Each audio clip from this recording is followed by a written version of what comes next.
If you're trying to get your head around one of the most exciting and, most complex markets on the entire planet, you are in the right place. We are going to decode the future of India's consumer landscape using some really powerful frameworks to help us navigate this incredible maze. So get this, by the end of this decade, the way people in India shop, what they buy, and how they connect with brands, it's going to be almost unrecognizable. We're not talking about a little bit of change here. We are talking about a fundamental reinvention. And figuring out what's driving it, that is the absolute key to success. So, what's really at the heart of this revolution? Well, it all boils down to one central challenge that every single brand has to face. Massive, and I mean almost overwhelming, fragmentation. Just think about it for a second. The whole idea of a single Indian market is basically dead. It's splintering into countless little micro-markets, and each one has its own unique rules. So those old playbooks everyone used to use, they're not just outdated, they are a surefire roadmap to getting left behind. Right, so that's the big question, isn't it? When you're facing this much complexity, this much chaos, how on earth do you even begin to make sense of it all? Well, thankfully, there's a mental model that really helps cut through all that noise. It's called the 3 C's of consumption, and it's basically our framework for bringing some much-needed clarity. So what exactly are these 3 C's? You can think of them as the key to unlocking this whole puzzle. It's a really simple but incredibly powerful way to analyze the 3 main dimensions of this fragmentation. It's like the Rosetta Stone for understanding this new market. All right, here they are. First up, the consumer.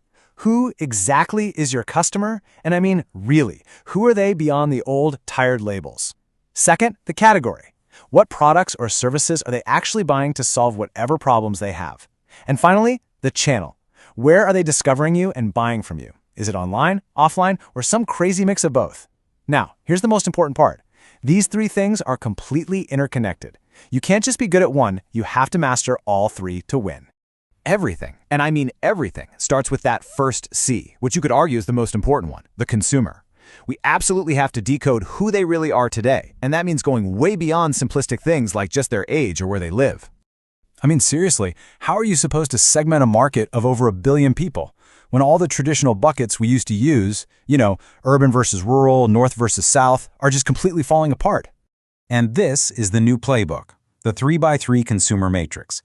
Instead of using those lazy, one-dimensional labels, this forces you to map out consumers across 3 really critical factors: their income, how savvy they are with digital tech, and their aspirations. So what does that actually mean? It means a digitally fluent, high-aspiration consumer in a small town might actually be a much better target for you than a low-aspiration one in a big city. It just gives you a much richer and, frankly, more actionable picture of who your customer truly is. And this quote just hits the nail on the head. Forget geography. For Gen Z, the biggest unifier across India is the internet. Wow, that is such a powerful idea. It means that digital behavior is just smashing those old geographical boundaries to pieces. A teenager in a small town might have way more in common with their counterpart in Mumbai than they do with their own parents. Okay, so once you have that deep understanding of your consumer, how do you actually reach them? Well, that brings us right to the other 2 C's. It is all about navigating this fragmented market by making really smart choices in both category and channel. Because look, knowing your customer is absolutely essential, but it's not enough. It's just step 1. To actually win, you have to make these really sharp, deliberate choices about what you're going to sell them and where you're going to sell it. A really key strategic tool here is something called category adjacency. It's all about smart expansion. For example, if you're a brand that sells amazing organic baby food, what's a natural next step? Probably organic baby lotion, right? Not power tools. It's all about finding those product areas that are just the logical, common-sense fit for the consumer base you've already worked so hard to understand.